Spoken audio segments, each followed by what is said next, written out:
त्याच्यासाठी मी अर्धा किलो हरभराची डाळ घेतलेली आहे.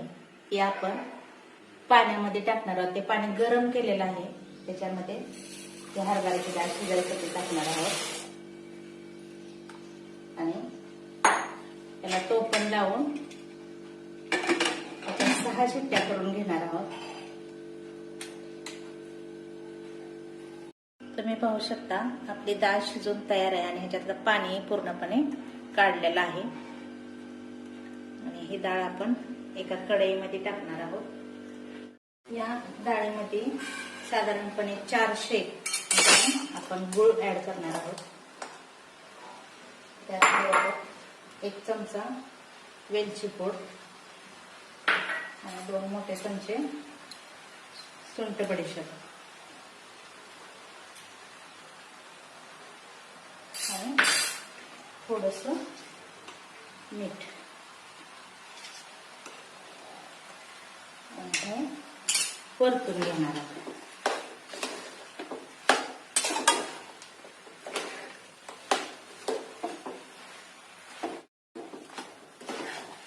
हे पातळ होतं पण थोड्या वेळाने हे मिश्रण पूर्णपणे घट्ट होतं. आपण ह्याला अशाच प्रकारे हलवत राहूया जेणेकरून ते खाली लागणार नाही.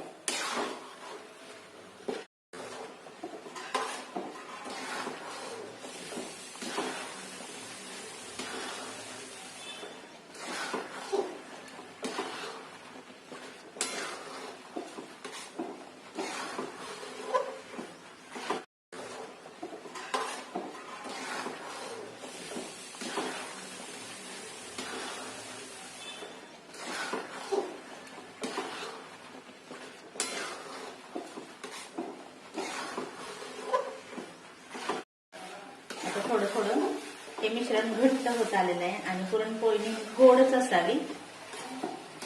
त्यामुळे अर्धा किलोला आपण 400 ग्रॅम गूळ घालतो याच्यामध्ये. तुम्ही याच्यामध्ये जायफळ यूज करू शकता पण मी नाही टाकलेलं. तुम्ही पाहू शकता हे मिश्रण व्यवस्थित होत आलेलं आहे आणि आपण हे मिश्रण व्यवस्थित झाले तर नाही कशावर ओळखायचं तर हे उलटण जे आहे आपण असं करून जर ठेवलं हे जर पूर्ण असं पालतं झालं तर झालं नाही म्हणायचं. त्यामुळे अजून थोडा वेळ आपण याला हलवत राहूया 1 2 3 मिनिट फक्त.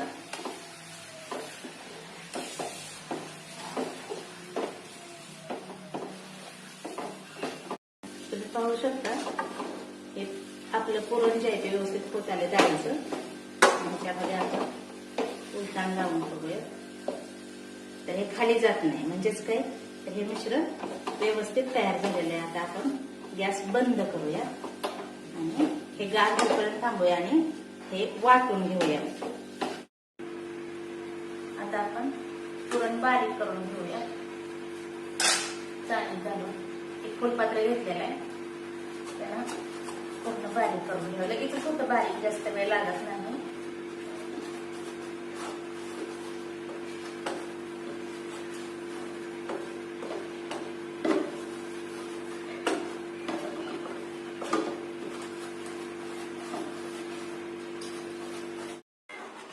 अशाच प्रकारे आपण बाकीची डाळ जी आहे ती आपण वाटून घेऊया. तुम्ही बघू शकता पुरण कशा प्रकारे झाले ते अगदी छान झाले. ते आपण एका बाउल मध्ये काढून घेऊया आणि बाकीचं हे पुरण तयार करून घेऊया. हे बघा पुरण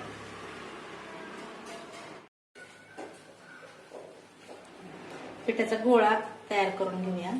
त्याच्यामध्ये आपण पुरण भरूया आणि पुरण भरताना हे बाजूनं फक्त बारीक करायचं आणि मध्ये मात्र जाडच ठेवायचं.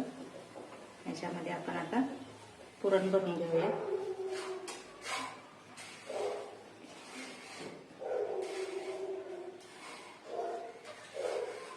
अशा प्रकारे नंतर मोदकासारखा याचा गोळा तयार करून घेऊया.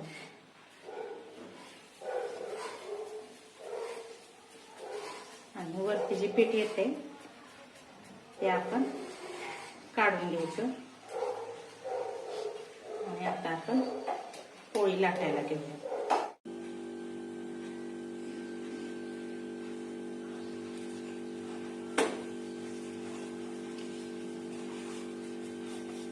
ही पुरणपोळी सगळ्या बाजूने समान लाटूया. आधी कडा लाटूया.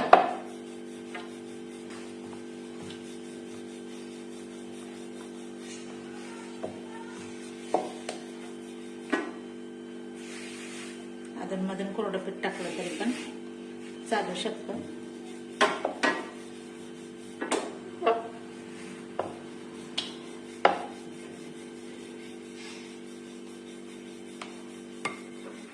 एकदम हलक्या हाताने त्याच्यावरून आपण बेलणं फिरवूया.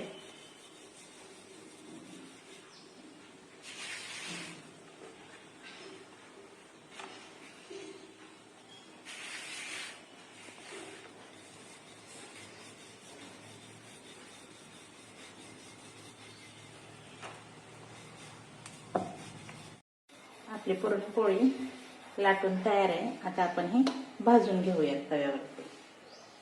आपण हे तव्यावर टाकून घेऊया.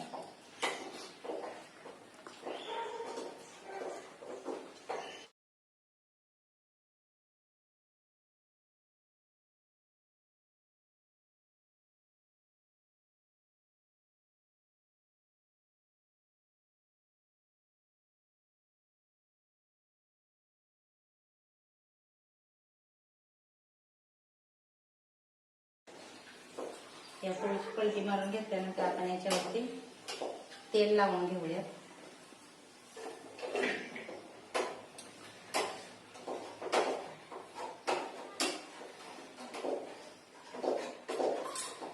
त्याच पद्धतीने दुसऱ्या बाजूने तेल लावून घेऊया.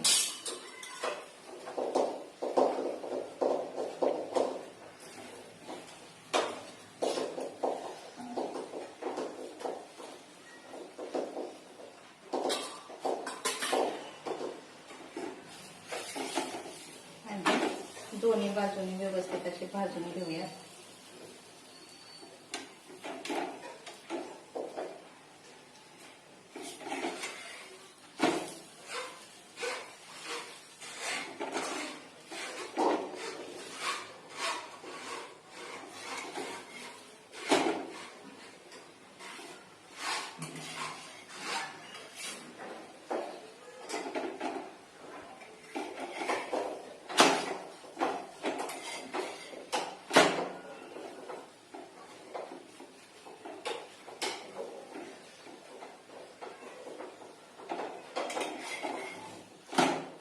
आपली पोळी खूप भाजत आली. आता आपण हे काढून घेऊया. दोन्ही बाजूने छान भाजलेली आहे.